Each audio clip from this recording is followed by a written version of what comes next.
You ever feel just totally overwhelmed by the sheer amount of information hitting you every single day? Well, you're not alone. In his book, 21 Lessons for the 21st Century, Yuval Noah Harari makes a powerful point. In a world drowning in irrelevant information, clarity is power. This book, it isn't about some crystal ball prediction of the future. Nope. It's a guide to right now, to the present, helping us get a handle on the most urgent challenges we're facing. So, let's dive in. Harari kicks things off with this absolute bombshell of a quote. See, for generations, we've used these big, grand stories to make sense of the world. Narratives that explained our past and basically gave us a roadmap for the future. But now, for the first time in modern history, we're kind of lost, without a single convincing global story to guide us. And honestly, that's a pretty terrifying place to be. So how in the world did we end up here? Let's start peeling back the layers of this thing, starting with the first big piece of the puzzle, the shocking collapse of the liberal story. You know, the one that just a few decades back looked like it was absolutely destined to take over the entire planet. This timeline really shows you just how fast the whole narrative landscape has changed. I mean, back in the 20th century, you had this huge battle of ideas. Fascism gets defeated in World War II. Then, for the next 50 years, it's a two-horse race, communism versus liberalism. By the late 90s, liberalism is the last one standing. And today, we're just looking at a giant vacuum. And, for a good long while, this story was incredibly powerful. It was the manual for the future. The promise was pretty simple. If we just keep opening things up, keep globalizing our politics and our economies, we're going to create peace and prosperity for everyone, everywhere. It felt inevitable, right? Like the clear march of history. So what happened? Where did it all go sideways? How did we go from this triumphant feeling of the end of history back in the 90s to where we are now, with all this disillusionment and political chaos? Well, the cracks really started showing with the 2008 financial crisis. Then came Brexit and the election of Donald Trump, which was a huge signal that even the core liberal countries were losing faith. But Harari argues the deepest cracks are coming from liberalism's total failure to answer the two biggest challenges we now face: ecological collapse and, maybe even more importantly, technological disruption. And this brings us to our next big idea, because technological disruption, it isn't just about losing faith in a story. It's creating this profound, brand new anxiety. See, back in the 20th century, the big fear for the masses was being exploited.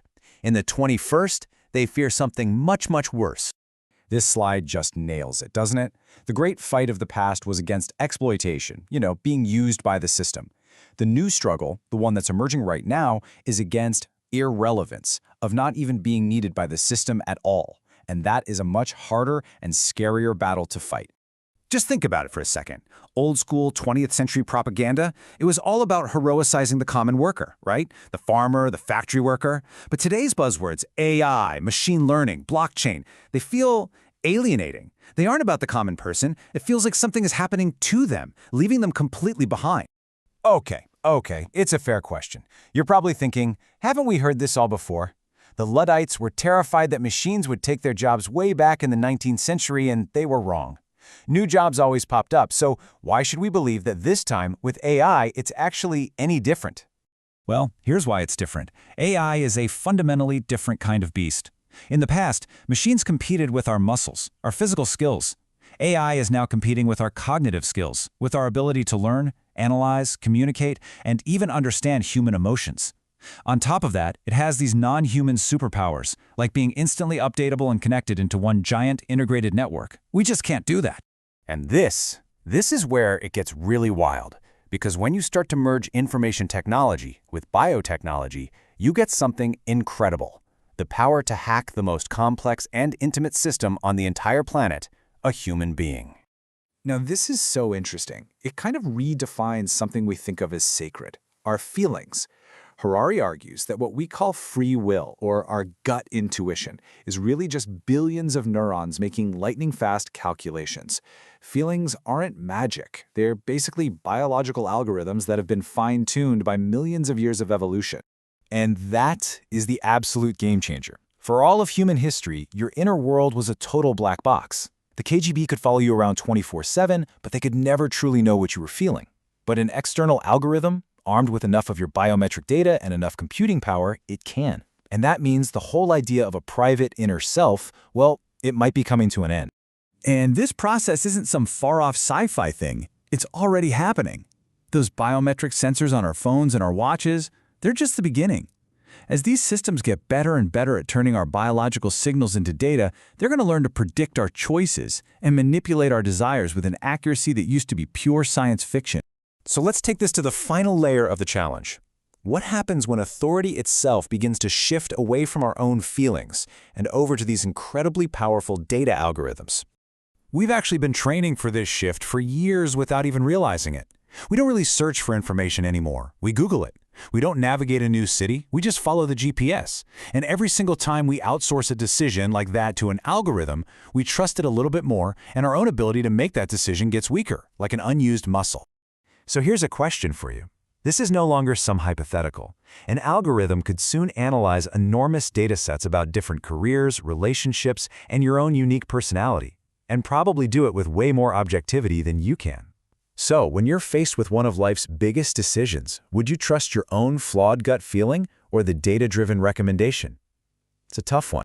And maybe the most startling place we're seeing this shift in authority is in ethics. We tend to think of morality as this uniquely human thing, but we are already programming machines to make life or death ethical choices. Just think about the classic trolley problem, but now it's for a self-driving car.